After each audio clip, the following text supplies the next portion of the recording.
move on to react to Newcastle defeating Tottenham 2-1. It was a fascinating game. Um, Tottenham, as always. My British accent is horrible, but look, it's very disappointing for Tottenham because I have to say they were the better team in this game, and it wasn't particularly close in terms of general play, in terms of possession, in terms of creating good chances. Tottenham, the statistics show it as well. 20 shots for Tottenham to 9 for Newcastle. 6 shots on target for Tottenham to 3 shots on target for Newcastle. 66% possession for Tottenham to 34% Newcastle. But Newcastle were the ones that were able to get the win 2-1. Opening, half, Tottenham played really, really well. Had some very, very good possession. Created some very, very good chances. Didn't have that final touch to put in the back of the net. And then you get a moment of quality from Harvey Barnes out of nothing. And Newcastle go in to halftime 1-0 up. Then Tottenham were able to get equalized through a Dan Burn own goal, and then they continued to create a lot of chances to control possession, but they couldn't get it to go. And same sort of story, Alexander Isak against the run of play. Newcastle are able to burn Tottenham's very, very high line, and Alexander Isak, with his quality, is able to get the second goal, and they won 2-1. And I have to say both goals were extremely against the run of play. And it's sort of the same story as Tottenham in that Leicester opening day disappointment where they drew 1-1. Despite all the sort of possession, the amount of chances created, and how well that they played, they just couldn't get the ball in the back of the net. Now, that opening day game, with the Dominic Solanke, his playing his first game for Tottenham, he wasn't horrible or anything. He just couldn't get the ball in the back of the net. It happens. And in this game, he's not available. He's out for injury, and they sort of play Kulishevsky kind of as a false nine. Was Odebelt played on the right, and then Heung-min Son on the left-hand side. And then also another big loss that Tottenham had this game is that they didn't have Van de Ven, who, with how ridiculously high Tottenham play, which I'm not saying there's anything wrong with it, and Postecoglou has a way, and he does not refer to any sort of plan B, which I understand. The top managers, they don't go with plan B, they always make plan A better. But when you don't have Van de Ven, who is your sort of, center back to get you out of scary situations with the pace that he has to recover, defensively, they're not as solid playing in a high line. Now, Dragusin, the Romanian international, he's not a bad center back. He has some quality. He's a good player. But in this sort of system that they play, Tottenham, with how high of a line that they have, you need that pace that Van de Ven provides. And defensively, they look to shambles in that final goal, there was no communication from Romero and Dragusin, the rest of the back line.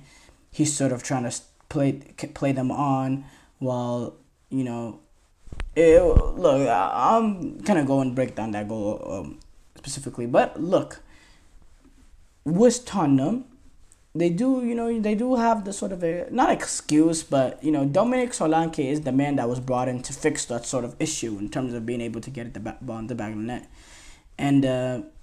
And he's gone, and he's absent for this game. He was injured. And that opening day, they had him, but it was, his first game for the club, and, it was just one performance, and it was not enough to really to criticize this Tottenham team so far.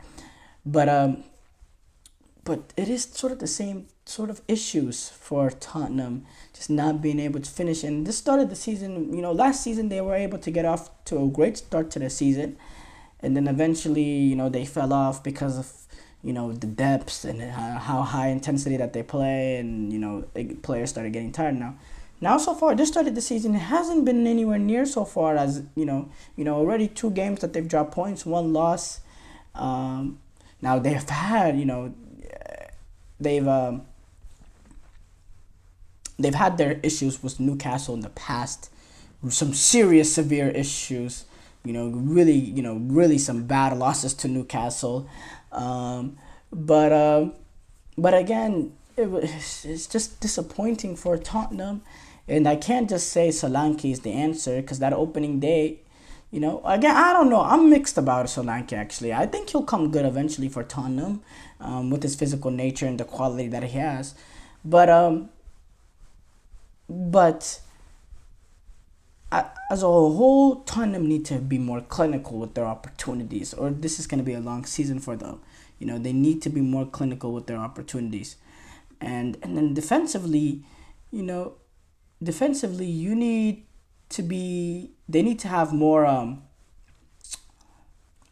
Look, I'm not gonna say that they need to play a lower line if that's how Anje Postecoglou wants to go about it.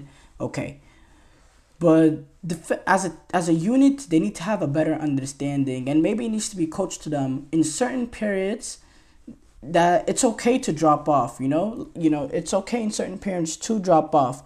Going back to that Newcastle Chelsea game, playing with 9 men, I think it's ridiculous that they didn't drop off. NJ Postecoglou, I didn't understand that. Now he defended himself after the game saying, well, even with 5 men, that's how we want to go about it. But come on, that's suicide. And in certain aspects, in general, how high that they play, sometimes it is suicide. Especially when you don't have Van de Ven, when you don't have the guy that's supposed to get you out in these sort of dangerous sort of situations. You need to be a little bit more balanced. You need to have an understanding as a team, and overall, and again, that ended up costing them a combination of that high line, and then obviously the big thing is not being able to get the ball in the back of the net, not having that finishing touch. It was really cost Tottenham so far in this season. It's 4 games. Now going back to that final goal, I mean, it was just purely poor defending there in that high line. Romero does not look back. He's sort of trying to, doesn't really have control, or he's kind of trying to play them, them off. Dragusin, Poro, Udogi, they're all tracking the run while Romero kind of steps up initially, sort of trying to, allow that to be offsides. I believe it was, I forgot, someone gets in behind. I think it's Willick. Willick is the one that gets in behind. And then Alexander Isak, tucks it away. And again, Newcastle is going to take it. Both goals against the run of play. I do have to say, though, Newcastle overall haven't had the most successful sort of, it hasn't been poor. Newcastle so far, they've had 7 points, which is a good start for them. But the performances against Tottenham in past, they've been able to dominate Tottenham. In that opening day against Southampton, they got dominated, but they did have a red card, but they got dominated. And then against Bournemouth, it was a pretty even game overall, which, Bournemouth is a decent team. Going away to Vitality Stadium is not the most simple of matches. But yeah, I don't know about this Newcastle team. They didn't bring in any signings. I'm interested to see if they can reach the sort of heights that they had before last season. Before this last season, I don't know. I'm not most sold on them. I have to say the performances have not been great, but what's most important is that they do have 7 points and they do have a brilliant manager in Eddie Howe, and I continue to look forward to seeing them progress in the season. And then as far as Tottenham, the main issues with them, and it'll be interesting to see how Anja Postecoglou sort of tries to get out of the situation that they're in.